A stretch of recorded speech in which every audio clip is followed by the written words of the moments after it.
Welcome to On the Record. In the run-up to the November general election, we're going to introduce you to the candidates you'll be seeing on the ballot. Now, to do that, we'll be hosting a series of candidate forums right here.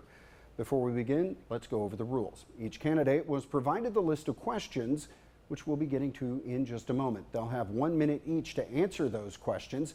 Candidates are seated in alphabetical order. Each candidate will be given 2 minutes at the start to introduce themselves, and then 2 minutes at the end as well. With that in mind, let's get started. Our guests for this episode are Doug Allen and Taylor Moreland, candidates for the 7th Kansas House District.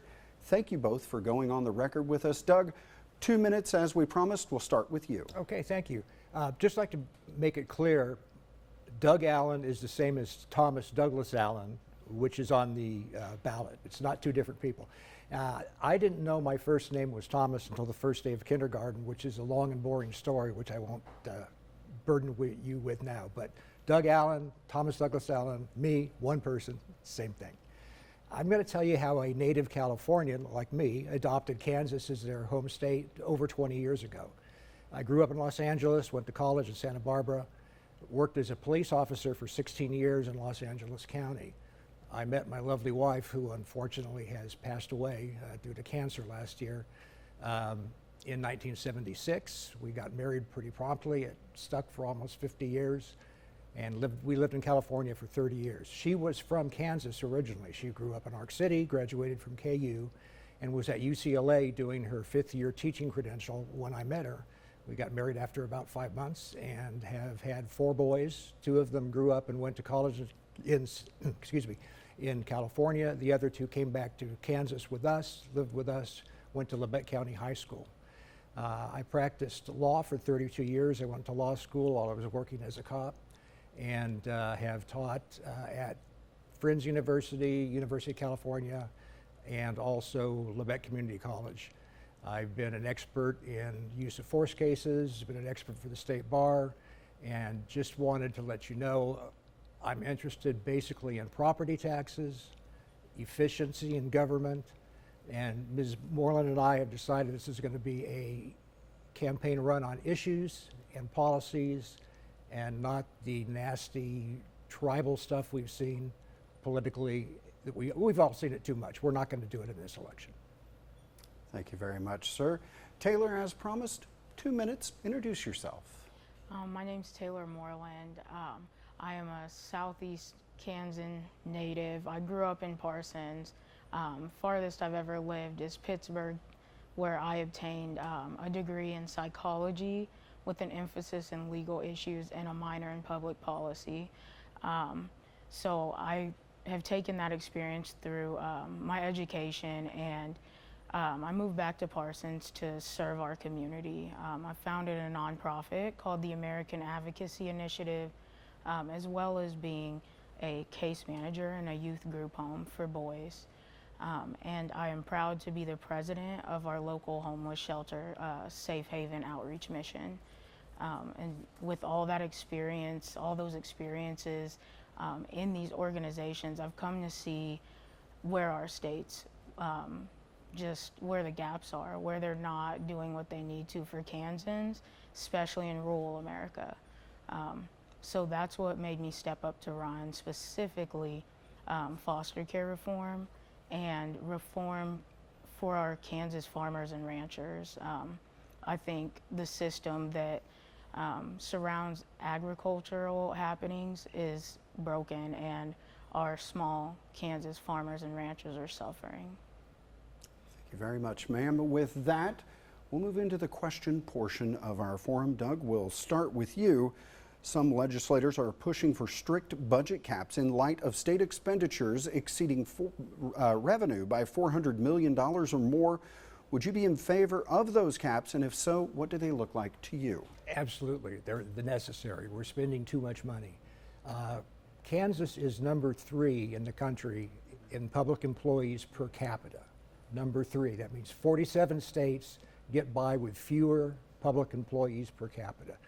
We need to look at ways to cut spending rather than raising people's taxes. An idea I've had, and this is probably going to sound like blasphemy, but have every state revenue cut 1%. 1 year, you spend 1% less than you did the previous year. It's going to save a lot of money. It's going to make people look at their employees, look at how they're spending their money, and do it more prudently so people get better services without increased taxes. Thank you very much, sir. Taylor, same question for you. Some legislators are pushing for strict budget caps in light of state expenditures exceeding revenue by $400 million or more. Would you be in favor of those caps? And if so, what do they look like to you? I would not be in favor of state budget caps simply because we can't account for emergencies. Say we were to have a tornado outbreak, that's going to bump a city's expenditures up. They have to find a way to fix that, service their citizens, and we have to take account for our school districts and how much funding is not provided for them that needs to be. And if the state has these budget caps, it could take away opportunities to, one, fix the budget. We saw this in the Brownback era. I think we were about $800 million over the budget. So I think a budget cap would essentially take us back to those days, and I don't want to see that happen. We're already projected to be $400 million in debt, and I think budget caps will do nothing but hurt our citizens. Thank you very much, ma'am. And we'll stay with you for question number 2. There's been some discussion given to rolling back the 20-year sales tax exemptions given to technology data centers. What are your thoughts on that proposal? I think we don't have enough information on data centers to solidly be able to say they are helping our communities. They don't produce jobs, and I think we've seen all over the country it has affected resources such as water, and they don't produce that many jobs, if really any, that aren't remote or like high-level jobs like engineers, things like that. So I don't think anybody wants to live around data centers without knowing the full extent, and especially in rural communities. We have to worry about our farmers and ranchers losing their land. Corporations, come in and they want to obtain that land to place these industrial places like data centers, specifically data centers. So that is one option I'd like to see put on municipality ballots, because I do think municipalities have the right to decide that. Thank you, ma'am. Doug, same question for you. There's been some discussion given to rolling back the 20-year sales tax exemptions given to technology data centers. What are your thoughts on that proposal? Actually, I think the 20 years is too long. And just for clarity, that's not just for data centers. That's for any new startup that is going to be buying a lot of equipment. It is not tailored only for data centers. I think data centers are a good thing. I think if you use a cell phone or streaming television, you're using a data center. They need to be built where they don't disturb neighbors. They need to be built where they don't consume undue amounts of water. They're going to be using a closed loop system at the one that's proposed now in Parsons, which is going to have negligible impact. And also the security and, the name of the bureaucratic thing. Anyway, in 2025, there was a law, or it actually was a regulation passed, that data centers or big power users cannot impact the rate of residential users in the same area. They have to pay for the same amount of electricity. They have to pay up to 20% more, and they have to pay for the construction of the infrastructure to bring the power in. Thank you very much, sir. And we will stay with you for question number 3. Decriminalization of medical marijuana is expected to come up once again in the upcoming session. Is this something you would be in favor of? I'm in favor of either legalizing marijuana or keeping it illegal. I personally think medical marijuana is sort of a dodge for politicians to be able to say, oh, I'm against the devil weed, but there's medical uses for it. There are medical uses that have been established, particularly people with chronic pain or people with nausea related to chemotherapy. And there actually is a THC pill which was okayed in about 1986 for people with that condition. But I think it gets too complicated trying to make it medical marijuana. Missouri has recreational marijuana, Colorado has recreational marijuana, Oklahoma has medical marijuana, and up in Nebraska it's still illegal, but it's a maximum of a $300 fine. So I say either legalize it or keep it as it is. Thank you very much, sir. Taylor, same question for you. Decriminalization of medical marijuana is expected to come up once again in the upcoming session. Is this something you would be in favor of? 100%. And as well as recreational. With one comes the other. I mean, people who may not have serious medical conditions, they're still gonna go to a doctor and try to get it. And, you know, there's no reason to lose out on that tax revenue. Any dispensary you drive by in Missouri, Oklahoma, Colorado, you're gonna see Kansas plates. And that's revenue we're losing out on. We can help contribute millions to the state, even almost enough to close that $400,000 gap or $400,000 gap in the budget. And I think that it's something that can help Kansans. It can help fully fund our schools, things like that. So on top of the being able to help people who are struggling with their health, whether it's physical health, mental health, things like that. So I think we're at a time where it's almost necessary to do this specifically for the tax revenue. We're in a crisis right now, and we have to find a way to fix it without raising other taxes. Thank you, ma'am. I know you both touched on this, but question number 4, Taylor, will stay with you. Recreational marijuana also expected to be discussed. Your stance on that? 100% support it. Like I said, you drive by anywhere in any of these legalized states, you're going to see Kansas tags. And once again, we're losing out on that revenue. And we actually contribute to losing out on revenue by placing people with small-time marijuana charges in jails or going through court. And it's just, we don't have to do that. It's something that can ruin people's lives. I mean, it gets on your record. You may not be able to get a certain job. It could affect your school if you're, you know, a college-age person. So I think, like I said, it feels like it's necessary at this point. We have to find something to do without raising people's property taxes, income taxes, things like that. Thank you, ma'am. Doug, same question for you. Recreational marijuana also expected to be discussed. Your stance on that? My stance is legalize it. Recreational marijuana is fine. It's part of our culture. It has been for 30 years. It's not harmless. I mean, the idea that, oh, marijuana is fine. It's not. It can cause people a lot of trouble, particularly adolescents. There's a lot of studies that show it interferes with intellectual development and can also make people more prone to having certain psychological disorders. And that's a question of chicken and the egg. Is it marijuana, or are they more likely to use marijuana? But I say keep the state out of it. Either make it as it is a criminal offense, and nobody's going to jail for personal use of marijuana. They're getting diversion or a fine. And free the police up to do stuff that really counts. Again, either leave it as it is or just legalize it. Keep the state out of the medical thing. That's kind of a joke in my opinion. Thank you very much, sir. And we'll stay with you for question number 5. Property tax reform will likely be a hot button topic in the legislature. What does that look like to you? I think property tax is a huge, huge question. And number one on my hit parade is people that are 65 and over who are homeowners should not have their property taxes increased ever until they sell their house. It's like an unrealized capital gain. If your 401k goes up, you don't take any money out, you don't get taxed on it, but you get taxed on your house every year, whether you sell it or not. Also, the bureaucracy involved in, we've got 105 counties in Kansas. You've got appraisers, their support staff, they go around and look at houses. You can completely get rid of that, set the price of the house when it's sold. That's fair market value. Somebody's paid it and somebody sold it for that. Set it at that, have an escalator clause in, 1%, 1.5%, and then redo it when it's sold again. There'd have to be some for new construction or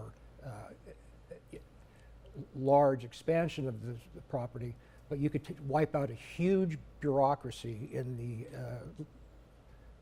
appraisal world, which would save you a lot of money.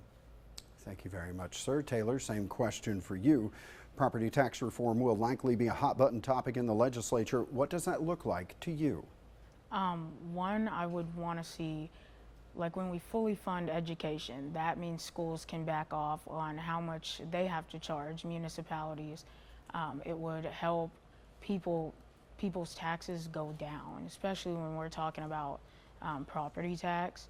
I would like to see property tax reform period, that services all demographics, ages, things like that.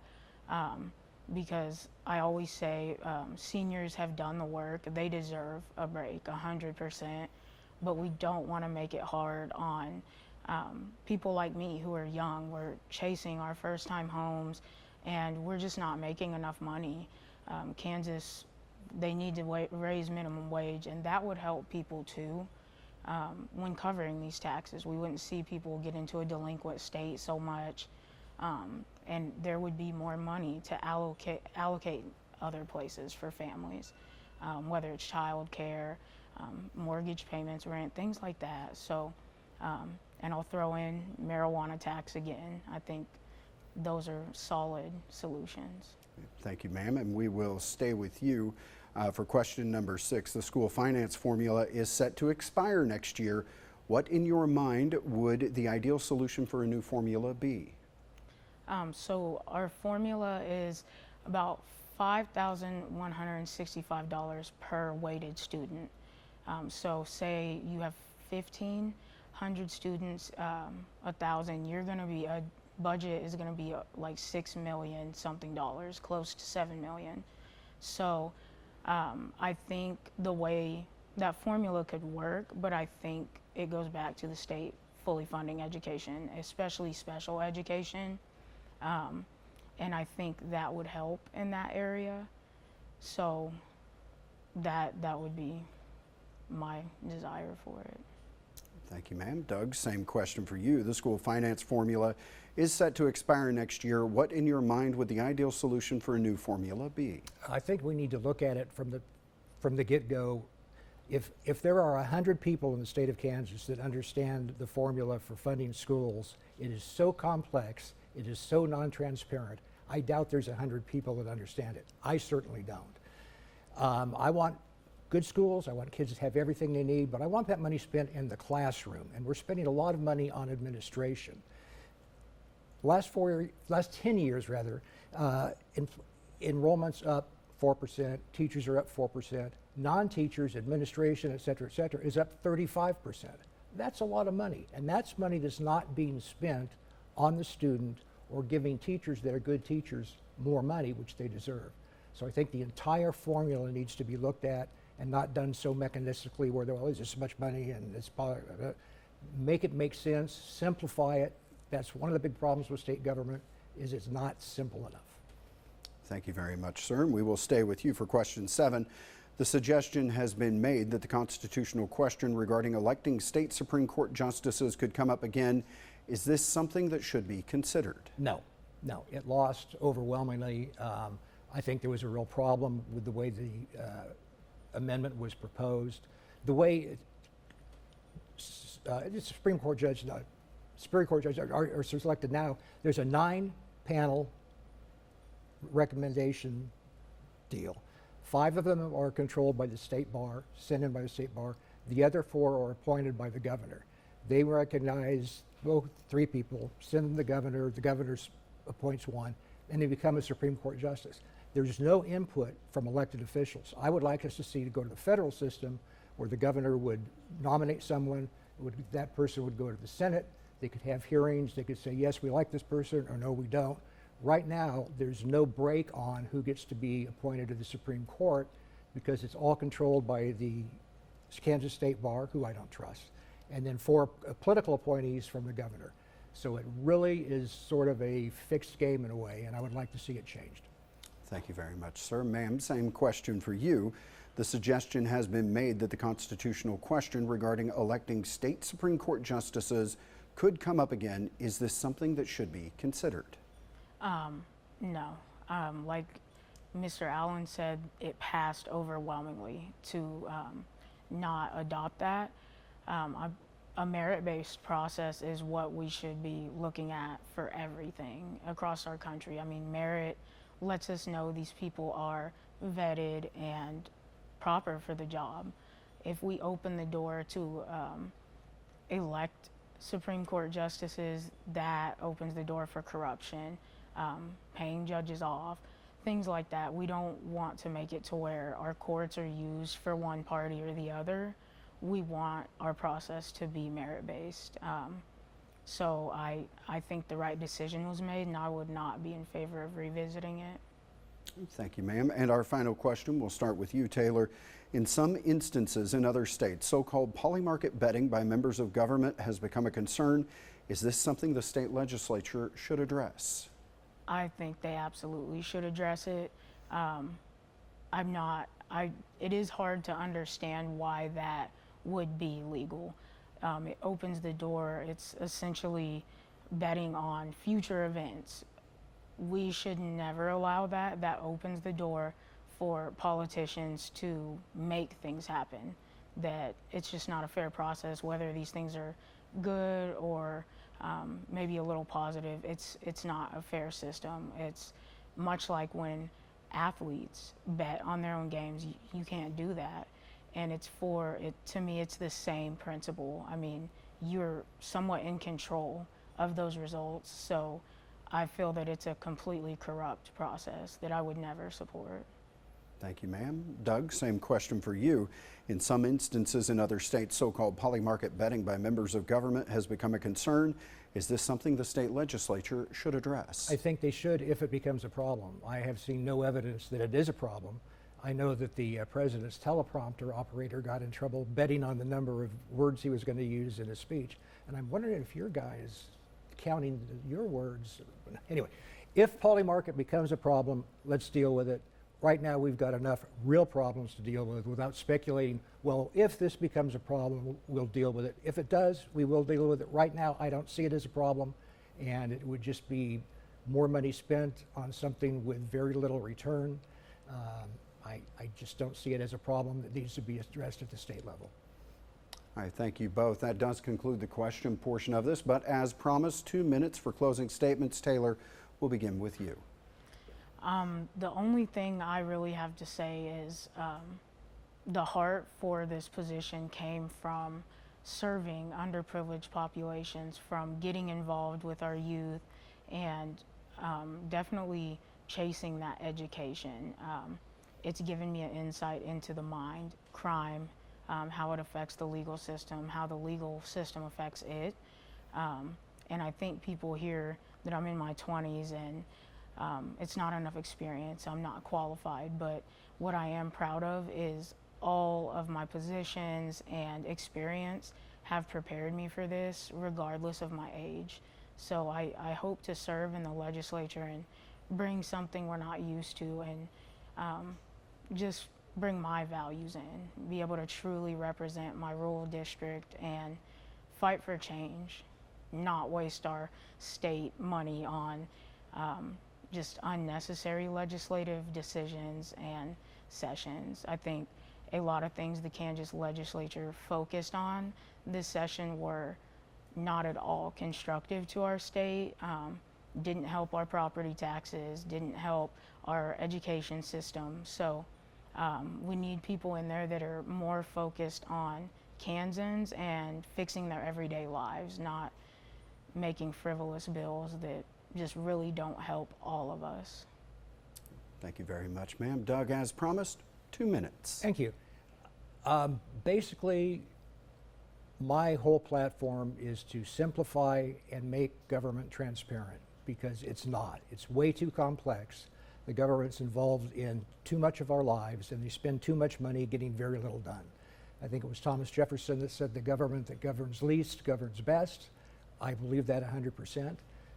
If you look at the things that the state government is spending money on, I'm not sure they're getting much bang for their buck.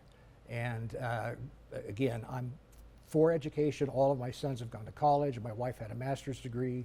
I was the first in my family to go to college, first to go to law school. But I think we're not getting return for the money we're putting into the educational system. I think an awful lot of it is getting eaten up by administration that doesn't need to exist. And this is something that would happen at the local level. I would not advocate the state doing this, but as an example, Labette County has about 3,300 and 200 students. They have 4 school districts, 4 superintendents. I think one superintendent could do that job, and you could take the salaries, which are 130 plus benefits, give that money half to the taxpayers and half to the teachers. I think you're going to get a lot better result in the classroom than you are having a lot of bureaucrats running around consuming money. Again, also I'd like to point out, talking about farming issues, I have been endorsed by the Kansas Farm Association, also by the Kansas Chamber of Commerce, and also by Representative Goddard, who's the current representative for 7. He is retiring at the end of his term, and I would just like your viewers to look at my website, look at my policies, and if that's something you'd like to see in Topeka, please vote for me in November. Thank you. All right, again, that does conclude this candidate forum. Our guests have been Doug Allen and Taylor Moreland, candidates for the 7th Kansas House District. I want to thank you both again for going on the record with us.